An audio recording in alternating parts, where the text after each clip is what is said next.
নমস্কার বন্ধুরা, মৌসুমী রান্নাঘরে সবাইকে স্বাগত। আজ আমি আবার একটা রেসিপি নিয়ে চলে এসেছি, ফুলকপি আর পনিরের নিরামিষ তরকারি। এটা খেতে ভীষণ সুস্বাদু হয়। রুটি, লুচি, পরোটা, ফ্রায়েড রাইস সব কিছুর সাথে এটা পরিবেশন করতে পারেন। ভিডিওটি ভালো লাগলে লাইক, কমেন্ট, শেয়ার আর অবশ্যই সাবস্ক্রাইব করে আমার পাশে থাকার অনুরোধ রইল। এখানে আমি একটা ছোট সাইজের ফুলকপি এইরকম ডুমো ডুমো করে কেটে নিয়েছি আর ডাঁটার মাঝের দিকটা একটু চিড়ে দিয়েছি। এখানে নিয়েছি একটু পনির। আমি এখানে ওই 700 মতো দুধে পনির বানিয়েছি। আমি কিন্তু পনিরটি বাজার থেকে কিনে নিয়ে আসিনি, বাড়িতে বানিয়েছি। পনির বানানোর রেসিপি অলরেডি আমার চ্যানেলে আপলোড করা আছে, চাইলে দেখে নিতে পারেন। লিঙ্কটা আমি ডেসক্রিপশন বক্সে দিয়ে দেব। মিক্সিং বোলের মধ্যে নিয়ে নিলাম কয়েকটা কাজু, একটু আদা, 1 টিস্পুন চালমগজ আর নিয়ে নেব 1 টিস্পুন পোস্ত। প্রথমে এটা ড্রাই পেস্ট করে নেব, কারণ প্রথমে জল দিলে ঠিকমতো বাটা যায় না, তাই প্রথমে ড্রাই পেস্ট করে নিয়ে তারপর জল দিয়ে বাটবো। কড়াইয়ের মধ্যে কিছুটা সাদা তেল আমার আগে থেকেই ছিল, তেলটা গরম হয়ে গেছে, দিয়ে দিলাম ডুমো করে কেটে রাখা ফুলকপি। ফুলকপির ওপর দিয়ে দেবো সামান্য একটু নুন। তারপর গ্যাসের ফ্লেমটা লো টু মিডিয়ামে রেখে ঢাকা দিয়ে ফুলকপিটা লাল করে ভেজে নেব। তাহলে ফুলকপিটা ভাজা হওয়ার সাথে সাথে সেদ্ধও হয়ে যাবে। আপনাদের যদি মনে হয় ফুলকপির মধ্যে কিছু নোংরা রয়েছে, তাহলে একটু গরম জল করে তার মধ্যে নুন ফেলে ফুলকপির টুকরোগুলো কিছুক্ষণ ভিজিয়ে রাখবেন। দেখবেন ভেতরে পোকা বা নোংরা থাকলে সেটা বেরিয়ে যাবে। আমার ফুলকপিটা একদম ফ্রেশ ছিল, তাই আমি সেটা করিনি। দেখুন, ফুলকপিটা গায়ে হালকা লালচে রং ধরেছে, এই সময় তুলে নিলাম। ফুলকপি তুলে নেওয়ার পর তেলের উপর দিয়ে দেব ডুমো করে কেটে রাখা পনির।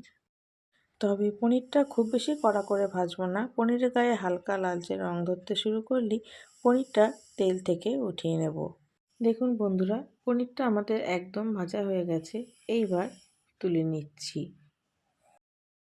ভাজা পনির তুলে নিয়ে ওই তেলেই দিয়ে দিলাম 1/2 টিস্পুন মতো ঘি।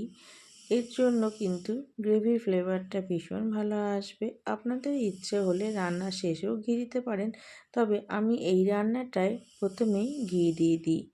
ফোড়নে দিয়ে দিলাম 2টো ছোটো এলাচ, 2টো লবঙ্গ, 1 টুকরো দারচিনি আর 1 টুকরো জয়িত্রী।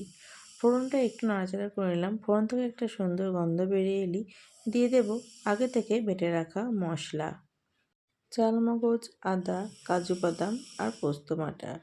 মশলাটা দেওয়ার পর এর মধ্যে দিয়ে দিলাম মিক্সিং বোলটা ধুয়ে একটু জল। তারপর আর দিয়ে দেবো পরিমাণ মতো নুন, একটু কাশ্মীরি লঙ্কার গুঁড়ো, যেহেতু এই রান্নাটায় আমি হলুদের ব্যবহার করব না। দিয়ে দেবো স্বাদ মতো লঙ্কা গুঁড়ো। তারপর গ্যাসের ফ্লেমটা মিডিয়াম টু হাইতে রেখে খুব ভালোভাবে মশলাটা কষিয়ে নেব, যতক্ষণ না পর্যন্ত মশলা থেকে তেলটা রিলিজ করছে। আর মশলা কষানোর সময় অনবরত নাড়াচাড়া করতে হবে, কারণ মশলাটার মধ্যে যেহেতু বাদাম দেওয়া আছে, তাই তলায় লেগে যাওয়ার সম্ভাবনা অনেক বেশি থাকে। এই রান্নাটা বানানো যতটা সহজ, খেতেও হয় ঠিক ততটাই সুস্বাদু। ঝটপট ব্রেকফাস্টের জন্যই হোক বা ডিনারের জন্য এই রান্নাটা করে নিতে পারবেন। আর পনিরটা দেখুন ভাজার পরেও কতটা সফট রয়েছে। এই পনিরটা কিন্তু আমি বাড়িতে বানিয়েছি, লিঙ্কটা ডেসক্রিপশন বক্সে দিয়ে দেবো, চাইলে দেখে নিতে পারেন। পনিরের বাজার মূল্য অনেক বেশি, তাই যদি দুধ কিনে এইভাবে পনির বানিয়ে নিতে পারেন, দেখবেন তাতে অনেকটা লাভও হবে আর খেতেও কিন্তু পনিরটা ভীষণ সুস্বাদু হয়। দেখুন মশলাটা খুব ভালোভাবে কষানো হয়ে গেছে, মশলা থেকে তেলটা ছেড়ে দিয়েছে আর মশলাটা কি একটা ছানা কাটার মতো হয়ে গেছে। এই সময় দিয়ে দেব আগে থেকে ভেজে তুলে রাখা পনির আর ফুলকপি। পনির আর ফুলকপিটা হালকা হাতে নাড়াচাড়া করে মশলার সাথে খুব ভালোভাবে মিশিয়ে নিলাম। তারপর দিয়ে দিচ্ছি পরিমাণ মতো গরম জল। খুব বেশি জল দেওয়ার দরকার নেই, কেননা ফুলকপি আগে থেকেই সেদ্ধ হয়ে আছে। আর আমি যে কোনো রান্নায় চেষ্টা করি গরম জল দেওয়ার, তাই আপনাদেরকেও বলবো রান্নায় গরম জল দিয়ে দেখুন, রান্নার স্বাদ কিন্তু অনেক ভালো হয়। এটা সম্পূর্ণ আমার মতামত। যারা আমার ভিডিও আগে থেকে দেখেন তারা তো অবশ্যই জানেন, আর নতুন বন্ধুদের জন্য আমি এটা বললাম। জল দেওয়ার পর একটু নাড়াচাড়া করে নিলাম। এবার দিয়ে দিলাম একটু কাসুরি মেথি। পনির রান্নায় একটু কাসুরি মেথি দিলে আমার বিশেষ করে ভালো লাগে খেতে। আপনাদের ইচ্ছা হলে এই সময় একটু গরম মশলা গুঁড়ো দিতে পারেন। আর যেহেতু নিরামিষ রান্না একটু মিষ্টি মিষ্টি হয়, তাই সামান্য একটু চিনি দিতেই হবে।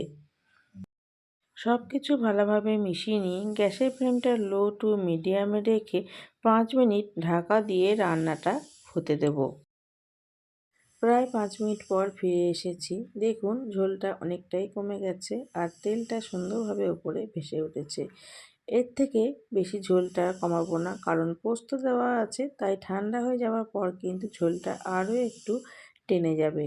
গ্যাসের ফ্লেমটা অফ করে ঢাকা দিয়ে কিছুক্ষণ স্ট্যান্ডিং টাইমে রাখবো। তারপর এটা পরিবেশন করব আমি গরম গরম রুটির সাথে। রেসিপিটি কেমন লাগলো কমেন্ট বক্সে অবশ্যই জানাবেন। ভালো লাগলে লাইক, কমেন্ট, শেয়ার এবং সাবস্ক্রাইব করে আমার পাশে থাকার অনুরোধ করছি। ফেসবুক থেকে দেখলে পেজটি ফলো করে একটি লাইক করে দেবেন এবং ভিডিওটি শেয়ার করে অনেক বন্ধুর কাছে পৌঁছে দেবেন। আজকের মতো এই পর্যন্ত। আমি আবার আসবো অন্য কোনো রেসিপি নিয়ে। ভালো থাকবেন, সুস্থ থাকবেন। ধন্যবাদ।